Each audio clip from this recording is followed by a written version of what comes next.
be also HIV. Yeah, so the truth is that the makeup, the growth, the way they grow, that we see young women maturing faster than the boys. Ojja kuyimiza wano omwana wa 16 years ow'omulenzi n'omuwala owa 16 omanye nti omuwala nga yakyuka. And yet you saw them all grow up. Yeah?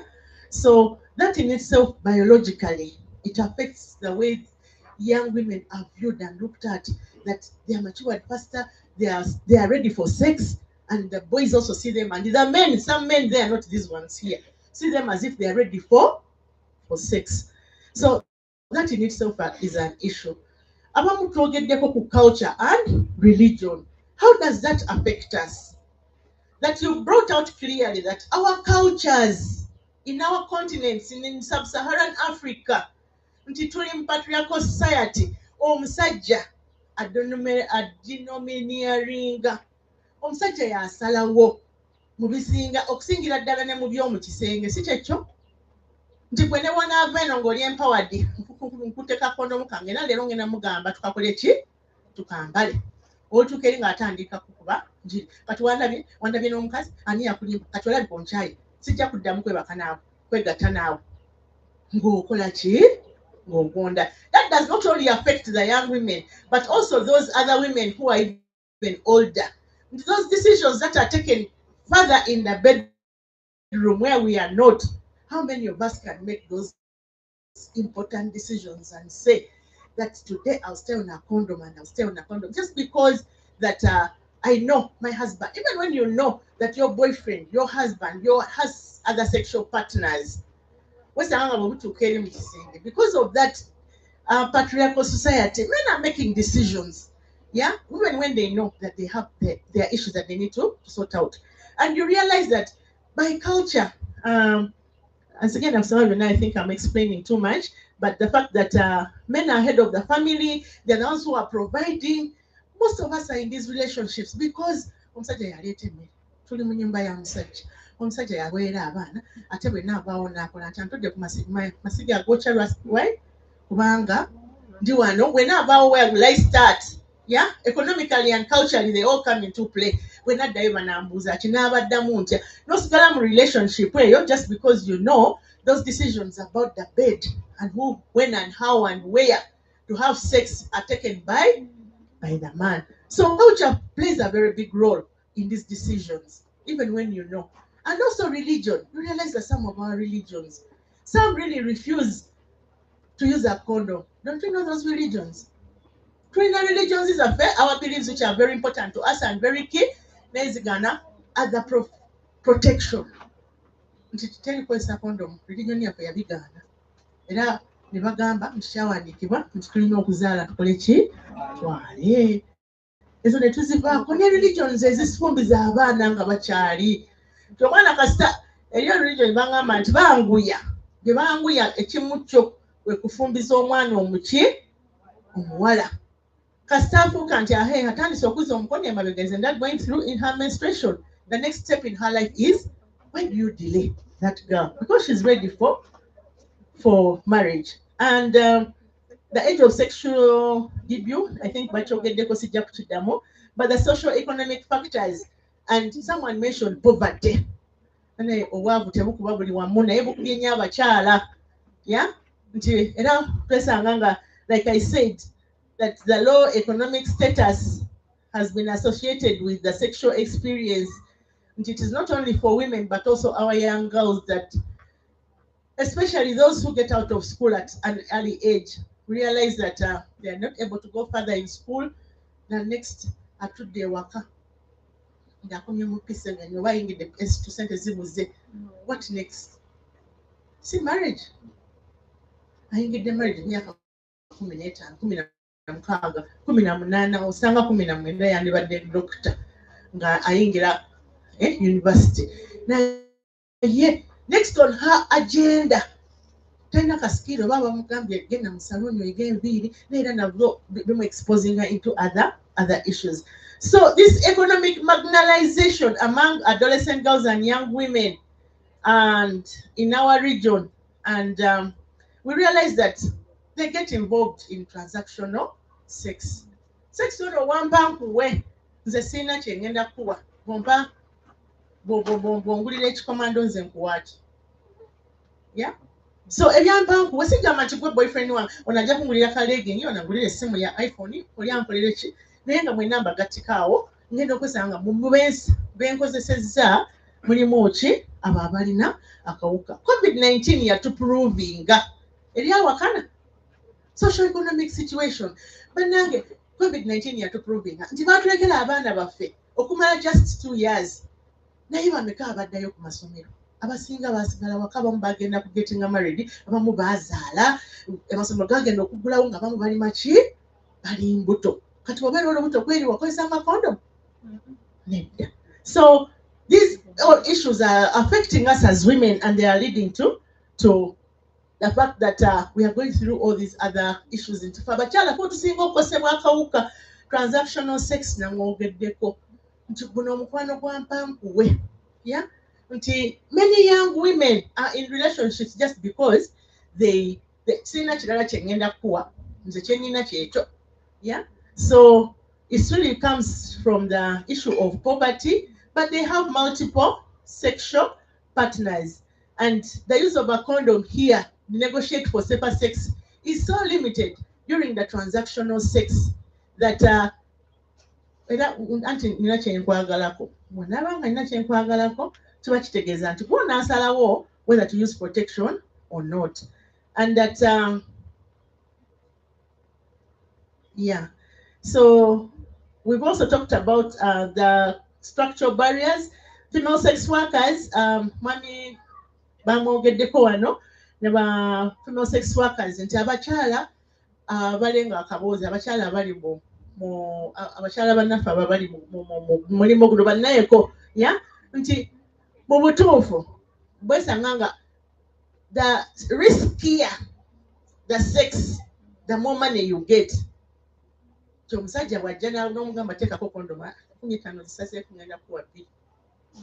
Kati nze nkola nazze kukola kati 15 zisazeeko abaana n'abaliisa ki katugende nga nkuweerawo. So wesanga nga HIV yekuuliisizza nnyo nnyo mu bakyala abo baneeko abakyala bannaffe, naye ng'ekizibu kyo kiri nti bazze kukola ssente. Bw'omugamba nti tukozese kondomu ng'agamba ssente ngenda kukola ki kuzisalako, ate ne wesanga nga ate ne kondomu nazo teziri readily accessible. Ogenda kumpa 2 paketi ya 2,000, paketi ya kondomu ya 3,000, kati nkozese kondomu oba nedda. Yeah?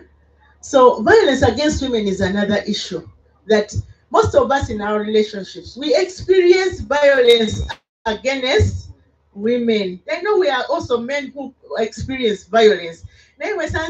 Most of the times it is the women who suffer through this violence. Where there is violence, most times you see in this relationship, there may be even other sexual partners.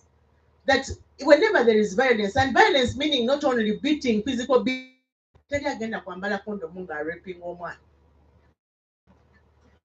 Rose eri ayambala kondomu nga raping.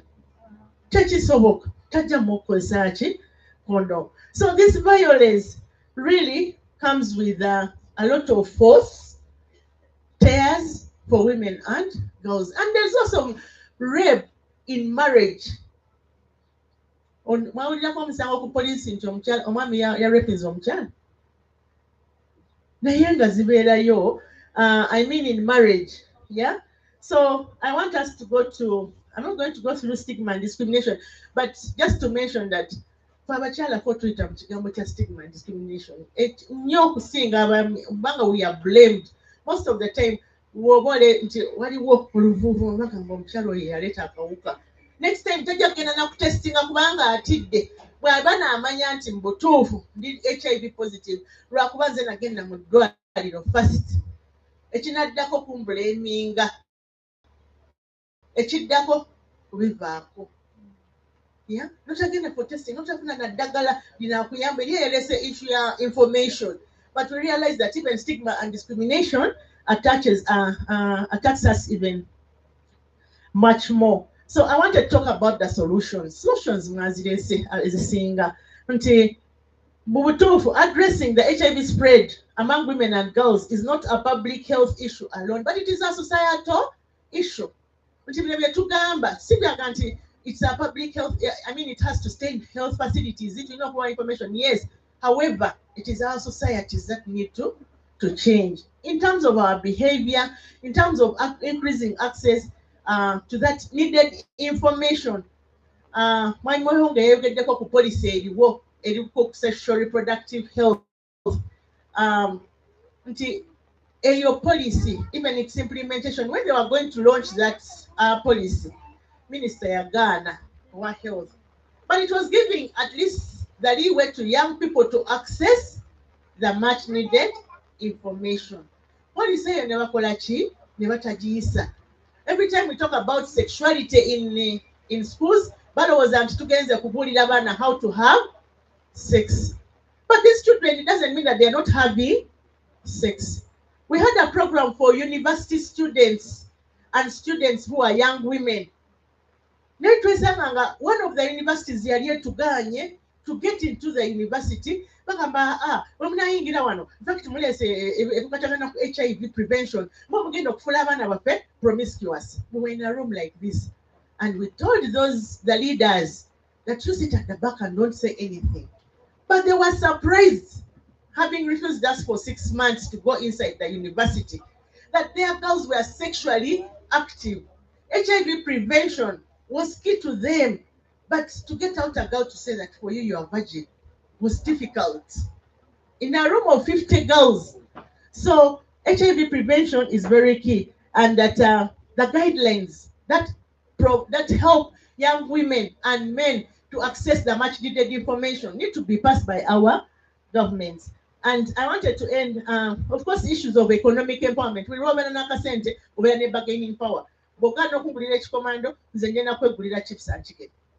Si kyekyo kati gwona nkwatirawo. Bokano okugulira legging ngenda kwegulira akakondo. Onsanga ku street ogambo why in a class. So economic empowerment is very important. Engaging with our cultural and religious leaders is important, but also we need to think about HIV prevention.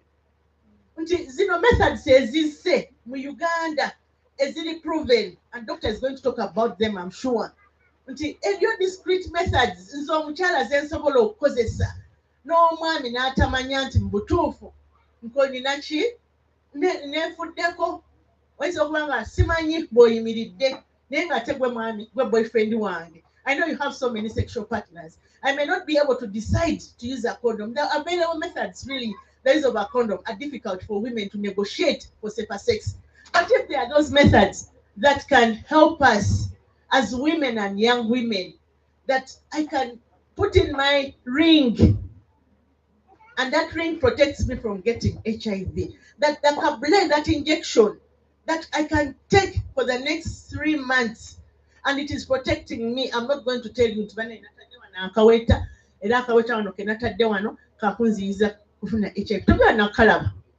yeah. So we need to promote those who to protect themselves from HIV, and that we should have choices.